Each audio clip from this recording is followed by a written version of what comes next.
with no further ado, 2003 national champion, Super Bowl champion, Christian Life, Baton Rouge legacy prospect, Michael Clayton.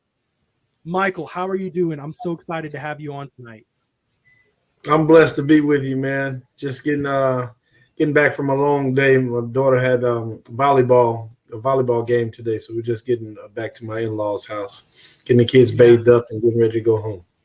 Well, that's awesome. I think I caught a little bit. It sounded like a rambunctious atmosphere out there. So I'm glad you got to spend some time with your daughter. If y'all have any questions for Michael, get them in. I'm gonna go ahead and say what's cool for me. Of course, I went to Christian Life as well. Personal story about Michael. I'm gonna give you some good PR here on the show. So my house burned down a couple days after y'all won the title in 2003, and I of course have behind me. Let's see if I can get your name in that. I'm gonna move just a bit here. You donated, the church donated gear, and you signed just tons of gear for me as a little kid right after the championship.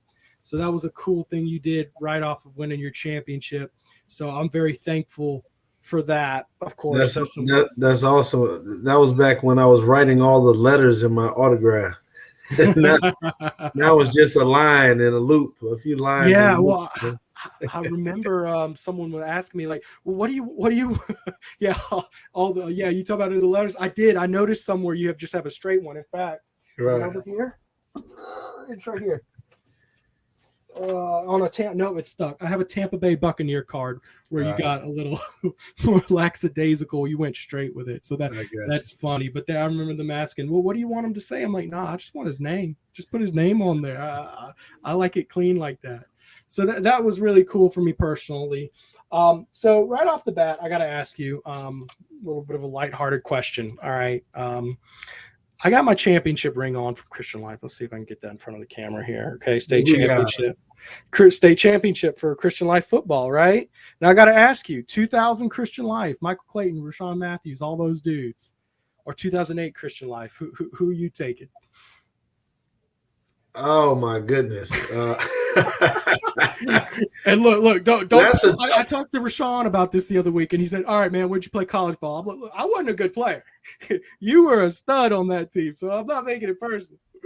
But I just wanted. I'm gonna go with Mr. Matthews and company. Those guys were a very physical bunch. No disrespect to your team and what you guys were able to accomplish, but I know that a few of those guys went on to have success, and they were a very physical football team that kind of set the tone for me. And one of the reasons why I decided to go to Christian Life, man. So I'm gonna go with Mr. Matthew, Rashawn Matthews. Yeah, look, I saw Rashawn the other day. Let me tell you, man. The best athlete on that field was not on the field itself. It was Rashawn Matthews on the sideline. The dude is jacked to this day. Real good shape. He looks real good. But yeah, look, man, you had way more talent. We did have an NFL player, Dylan Farrell, but he didn't play as pivotal as a position as number 2 at quarterback. So is he still? He's still in the league, right? He's offensive lineman. Actually, he just got out a couple years ago. He played a little bit for San Fran, a couple for the Giants. Played some good snaps too, but he's out now. He's actually a coach at Dunham because, of course, our alma mater is no longer a thing. So they had to go to the arch nemesis up the street. No hate, you know what I mean? So transitioning to LSU.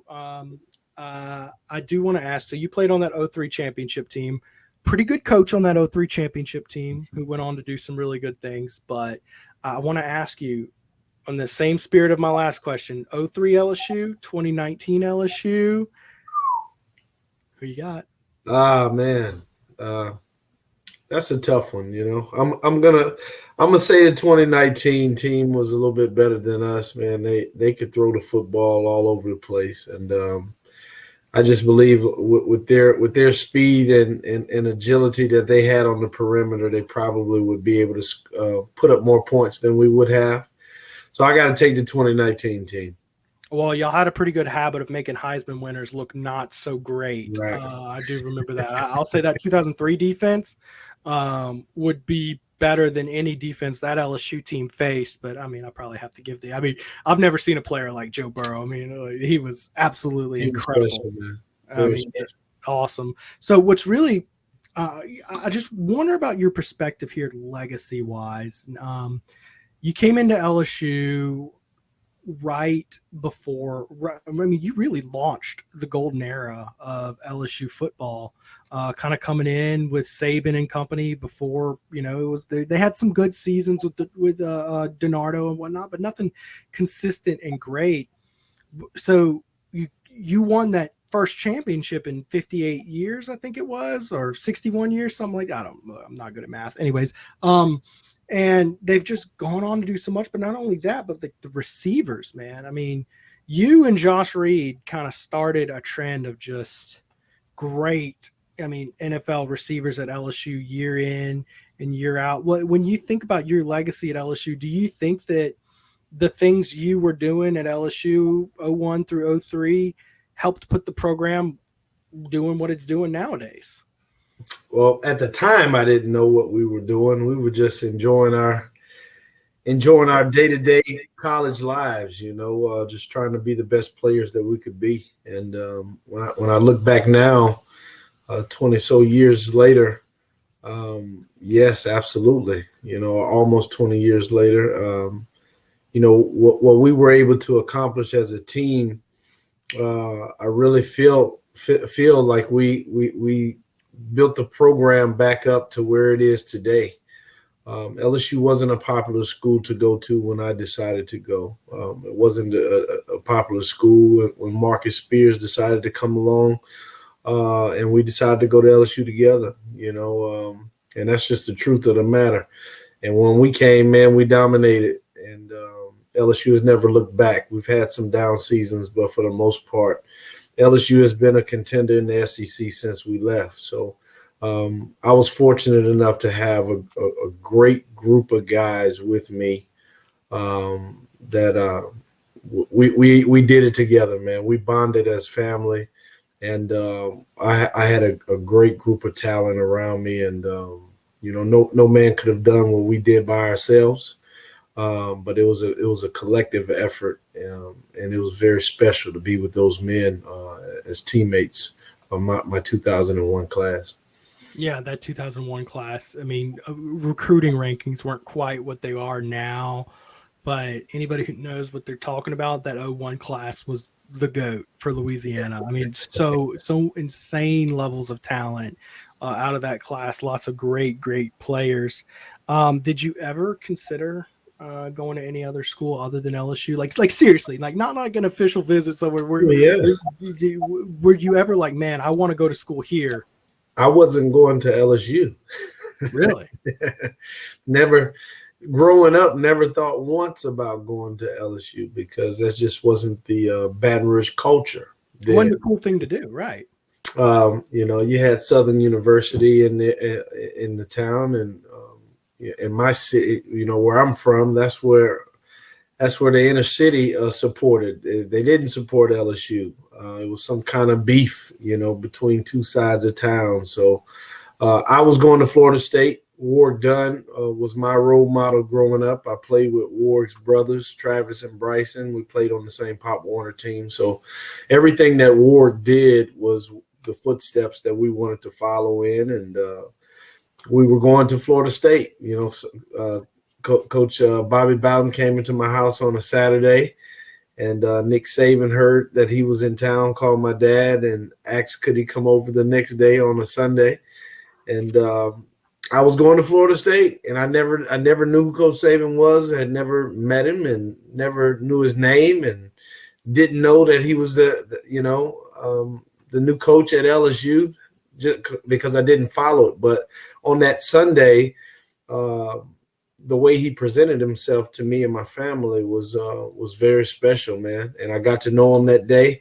And on that day, he asked me to make a 40-year decision, not a 4-year decision, because he knew I was going to Florida State. I wanted to win a national championship. He knew that I had an opportunity to win a national championship at Florida State under Coach Bobby Bowden. But he said the people of Louisiana wouldn't even care. So who cares if I won a championship at Florida State? So he wanted me to make a 40-year decision, which meant, you win a national championship at LSU, and they'll never forget you for the next 40 years. And so when I thought about that, contemplated, I got on the phone with guys like Marcus Spears and Marquise Hill and, Andrew Whitworth, and, call those guys up and like, hey, man, maybe changing my mind. If we all decide to go together, how special would that be? And it ended up happening just that way, man. We all bought in. We all came to LSU, and we all made an impact and made a difference for our university. That is really cool, Mike. That was some great insight, and I could go 30 different directions just asking you for all day about just things you just said. The one direction I'll go is you mentioned the legacy of being from Louisiana and what it means to play for LSU. So let's say you're a young man getting offers from anywhere in the country similar to what you were. Would you recommend playing, especially with the Louisiana culture in particular, staying for that hometown team, Louisiana, building that legacy there versus elsewhere? Yeah, absolutely, man. I would recommend LSU to anybody simply because the football atmosphere, the college atmosphere is like none other. So, we really do something special in Baton Rouge in terms of our support. Our student section, our fan base is second to none in the country. Regardless of what's going on with our team, we're going to have the support we need, and it's going to be electric in the stadium every time that the Tigers suit up. So it's definitely something to be proud of. I wear my purple and gold almost every single day. I love it. Of my life. If I'm not sleeping in it, I'm wearing it throughout the day or have a hat on. Because that's just what I love to do. I love to represent my college, my university, and people recognize our brand everywhere we go, everywhere I go in the country.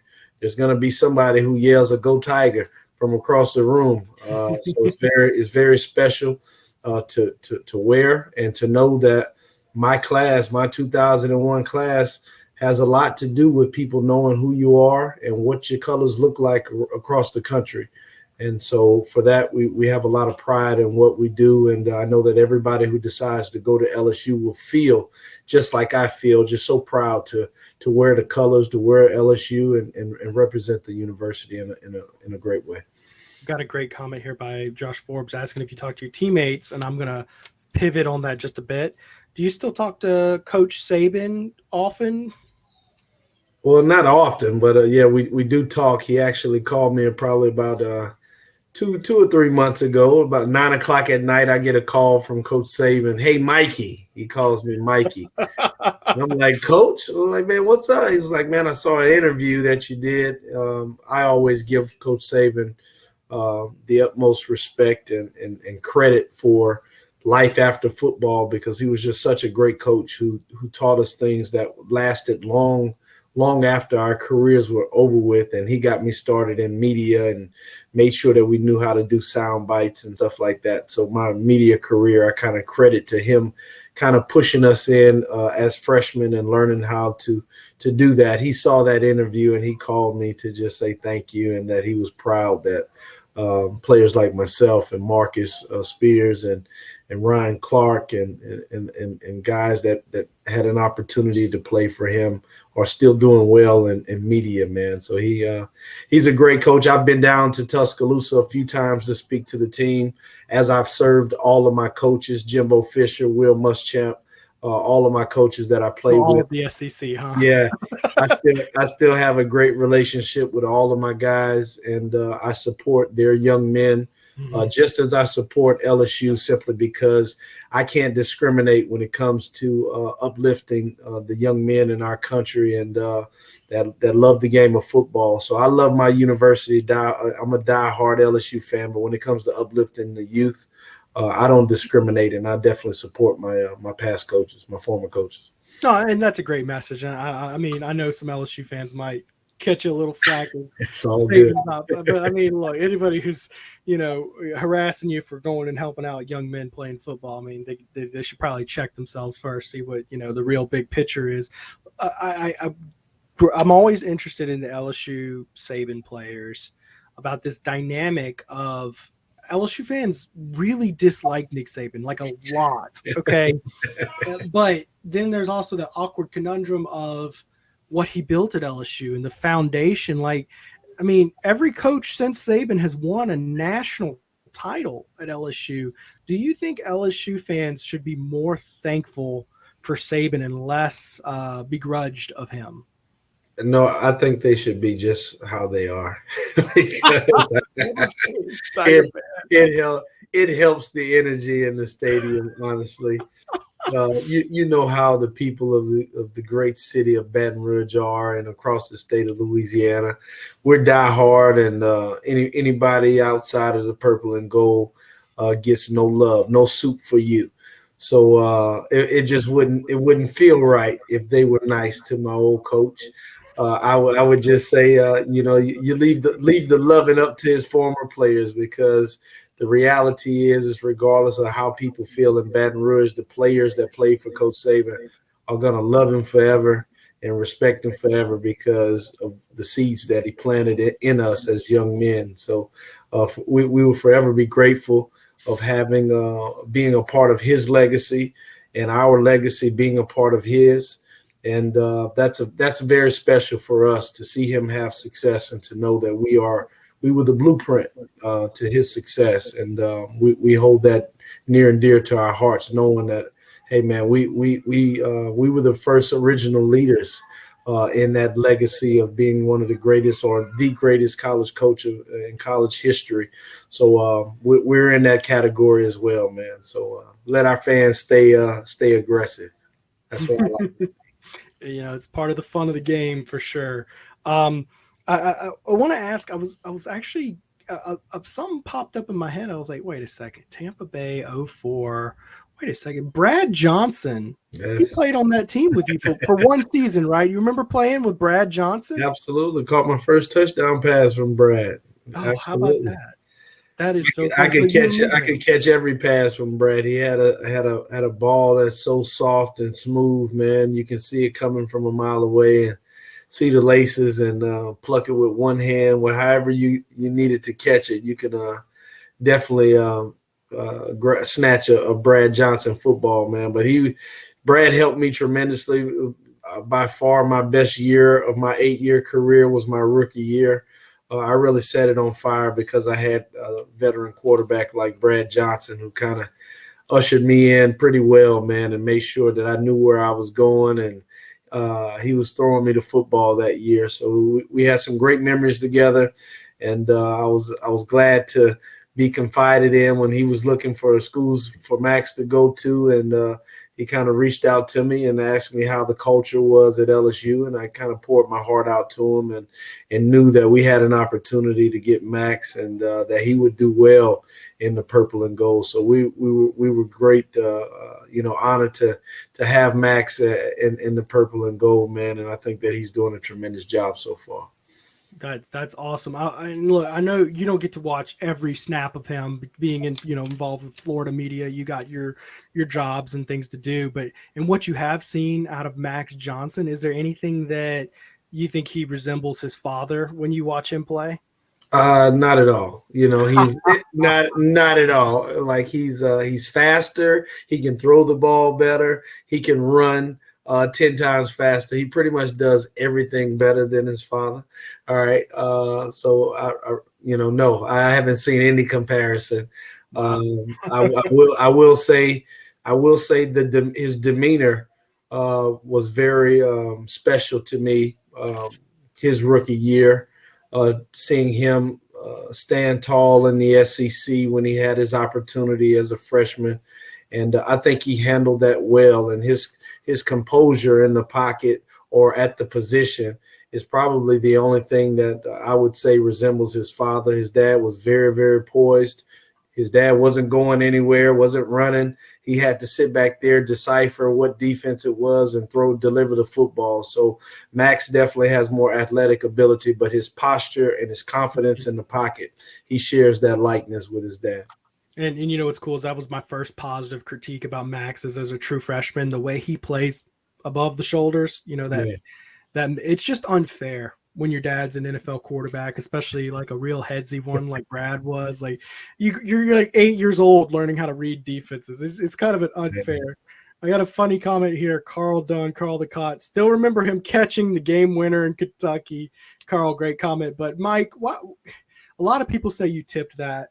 First off, can you believe that we're coming up on 20 years? 20 years. 20 years. Look, I feel old too, man. I mean, like that's crazy. But could you tell people the truth? I've heard you go through this truth a few times on that play. Can you tell them what happened on the Bluegrass Miracle? Yeah, that dash right 93 Birdland was the call. We were 75 yards away from the end zone, and I had just caught I think about a 15 to 17 yard in route. Called a timeout with 2 seconds left, and we got the play. We had practice on this play almost every day at practice. At the end of practice, it never worked. And so the last thing that we were thinking about is just, not being seen on film, dragging butt or going halfway, because Coach Saban was a proponent of playing hard for 60 minutes. And we were probably, in our heads, we were going to lose. This dash right 93 Birdland never worked. And we just needed to finish strong and finish going 100 miles an hour. And luckily for us, out of the 200 plus times that we practiced this play, Devery and I and other guys on the team would kind of formulate an adjustment. Every single time we would get stopped at practice, we would kind of say, hey, let's do this next time. So we probably ran that route over 100 different ways and kind of was prepared for anything. And in the midst of the play, we had to utilize a lot of the adjustments that we made within that year of practicing that play. I was the deep guy. I became the tip guy because I got caught up in the middle of the play. And, I jump up to tip the ball. And, that was the goal and the plan was to jump up and tip it. But the reality is I come about 1 centimeter away from the ball. And if you watch it's so close. If you watch the tape, it still looks like I tipped it. But the ball just barely skipped off my hands. And the defensive back, I guess, either got distracted or wasn't listening to his coach because he didn't try to knock it down. He tried to catch it. It bobbled off his hands and popped right into Devery's hands for one of the greatest victories in college history, man. 2 years in a row, we were able to beat Kentucky with a game winner. The year prior was on my birthday. I caught a touchdown from Rohan Davey on my birthday, the only game that my parents did not make when I was in college. I'll never forget that. But the next year was the Bluegrass Miracle, man, and I still get tingles every time I watch it online because it's just such an inspirational play. I talk about it simply because the message within it all, hey, man, you got to fail until you have success. And that's just what the compilation of that play was. A lot of failed opportunities, a lot of failed attempts at practice to finally get it right when we needed it to. So it was great to be a part of that, man. And I know everybody who was watching that game will forever have that memory etched in their brains, and that they'll never forget that play that day in Kentucky. Yeah, absolutely. And now I have to ask you, do you say, do you know that you didn't actually tip it by 1 centimeter by film, or did you think you tipped it? No, I didn't know at the time. That's how close it was. As a matter of fact, for years, I didn't know I tipped it. Yeah. I thought I tipped it, and then one day I was watching the tape and I was looking at it real close. I was like, man, that ball didn't hit my hands at all. I'm sure at the moment. Yeah. I mean, I can only imagine how wild that was in the moment. Did you ever consider that it didn't work in practice because you were trying it against like Corey Webster and Marcus Spears and Chad Lavallee? Absolutely. Absolutely. And they always cheated. They were always holding on the play or doing something. So if that play did work at practice, Coach Saban would have absolutely lost it on everybody. So I think there was kind of some some pushing towards the defense to win anyway, because nobody wanted to run after practice, especially not after a big play after the offense scores on the defense. But he was that kind of guy. He'd make you run for something like that, for the defense falling short like that. Yeah, I bet. One of the comments that I've gotten from a lot of people is, I mean, LSU, obviously, since that championship run, 7-6, not where they want to be. There's consistent problems that they have. And I keep on hearing people say rhetoric like, okay, well, if Saban was the coach, he'd have them fixing this issues. What I want to ask you about, when you played for Saban, what's interesting about y'all, this was before Saban won 12 games every single year. He didn't play. There were some games y'all lost before that championship. When there were issues that the team did have, what was Saban's style of correcting the schematic problems that y'all had? He was just always paying attention to detail. He never let mediocrity let anybody be content with mediocrity. He never let anybody be content with just being good. All right. The expectation was to be great every minute of the day, every second of the day, on the field and off the field. So it was just getting back to the fundamentals. He was always a person that paid attention to details, the effort. He would always point it out. Nobody ever got away with dragging or slacking, which is why we went 100% on that last play in the Bluegrass Miracle, because that was the standard. Even if we lost and was going to lose that game, we were going to finish with everything that we had. So when there were problems, which it was my sophomore year, we lost a few games. It was always about preparation, and it was about paying attention to details. Eventually, we got through it. Coach Saban would have me do walkthroughs on defense from my freshman year to my sophomore year and my junior year at the beginning of practice, just for preparation in case he needed me for desperation or somebody got injured. And I ended up playing my sophomore year. He was just a man always dedicated to being prepared for any and everything, and he took the right process and the right steps to make sure that everybody bought in. So when things went sour, he went back to the fundamentals, not letting mediocrity slip through the cracks and just paying attention to details. That's what kind of coach he was. That is so awesome. Michael, I really appreciate you coming on to the show. This was a really cool one for me. So I'm going to let you go here, but before I let you go, why don't you tell people what you're up to nowadays, and if they want to follow your work, how can they follow you and check out what you're doing? Yeah, man, we have a platform called Players for Players, PLAYAZ, the number 4, PLAYAZ, Players for Players. And it's a social media platform geared for athletes and entertainers to monetize their brand. So a lot of people enjoy former NBA, former NFL, former MLB players, former hockey player, whatever it may be, whatever sport you're in, track, talking it up or chopping it up over social media. Well, guys don't get paid from that. So we're in the process of trying to build out this platform, bring as much attention to it as possible, so guys can get paid for what they do. It's very interesting now that college kids can get paid now. So it's a platform for them as well to get used to build their followers up on this platform so that they can get paid for just chopping it up with their good buddy across the aisle, across the way, man. So we got that going, man. I got Green Tiger in Tampa rocking. We're in Baton Rouge as well. Green Tiger Soft Wash. You need your roof clean, your house clean.